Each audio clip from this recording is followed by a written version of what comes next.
To another episode of Smoky Ribs. Today I'm going to be doing a barbecue shrimp. This is going to be video number 2 of my seafood series.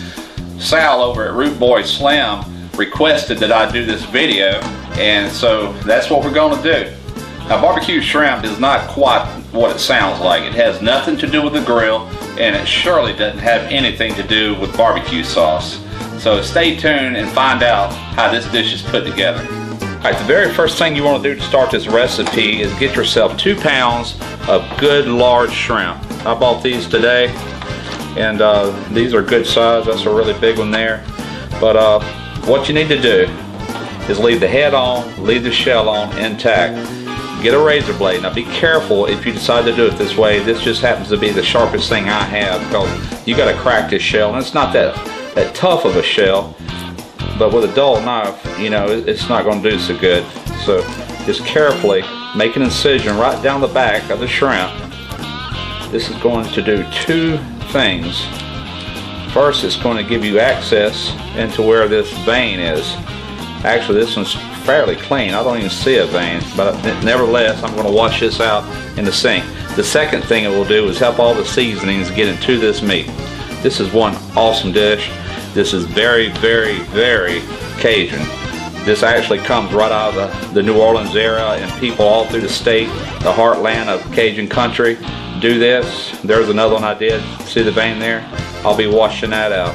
Okay, I'm gonna get the rest of these done. We'll be back. Okay, this dish is very heavy on black pepper, really heavy, even though it'll fool you when you taste it. You're really not gonna detect all this black pepper. But I want all this to be nice, big, cracked pepper. You know, I don't want a real fine pepper. A lot of it's just going to cling to the shrimp and the sauce. But I do want it fine enough to where you can actually eat it, you know. So anyway, this is a major step in this. We're going to go ahead and get this out of the way. Pulverize this a little bit.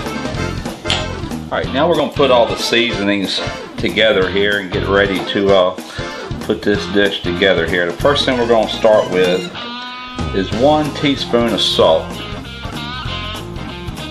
Next ingredient will be 1/8 teaspoon of oregano. Now 1/4 teaspoon of garlic powder. We're going to have 1/4 teaspoon of black pepper. We're going to have 1/8 of a teaspoon of onion powder, 1/16 teaspoon of white pepper, 1/8 teaspoon of paprika. It's not paprika, there's a paprika there. Alright, now we're going to have 1/16 teaspoon of red pepper or cayenne pepper. Alright, now 1/8 teaspoon of thyme. Alright, we're going to give this a mix. Mix all this in good.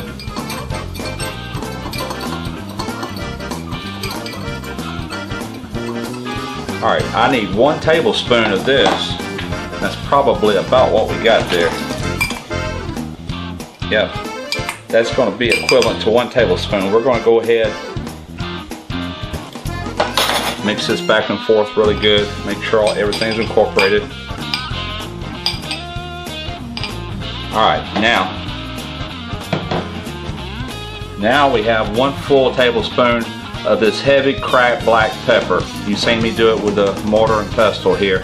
It's a rough crack.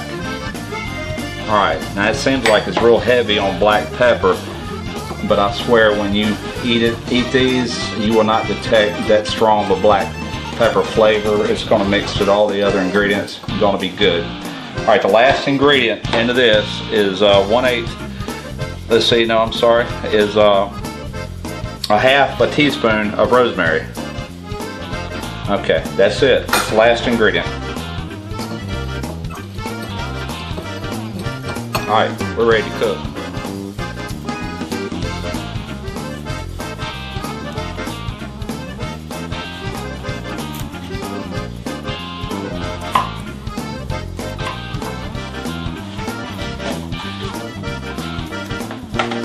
Alright, the first step in making these shrimp is to add in 1 1.5 stick.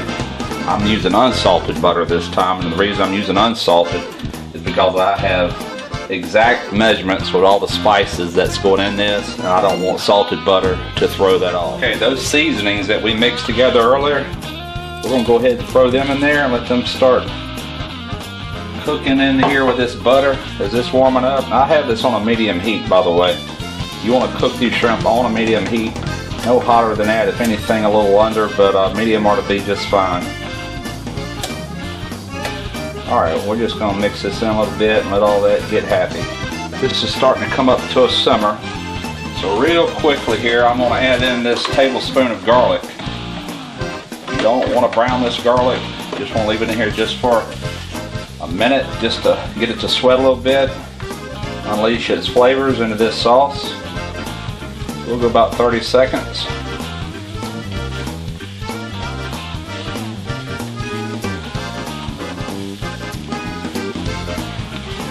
Okay, that's as far as I'm going with it. Right now, I've got 4 ounces of this Abita Turbo Dog. This is made over in Louisiana. It's a real dark beer. And with it, I have 2 ounces of Worcestershire sauce. We're going to pour this in. Stir it in, let it come back to a simmer. Okay, it's time to add in these nice shrimp. We're going to let these cook for about 5 minutes tops.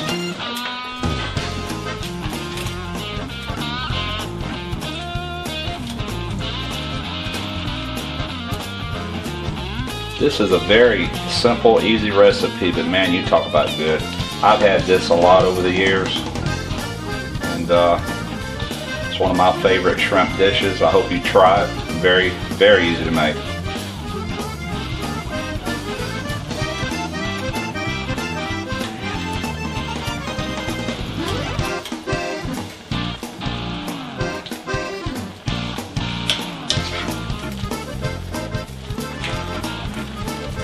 Okay, these shrimp are turning nice and pink. They're just about ready here. A couple of the big ones I had to move around and make sure that they get completely pink. That's your clue that they're done. So you can see where I split the backs of them there. All that seasoning is getting right in. I tell you what, wish you were here to smell this. This is great.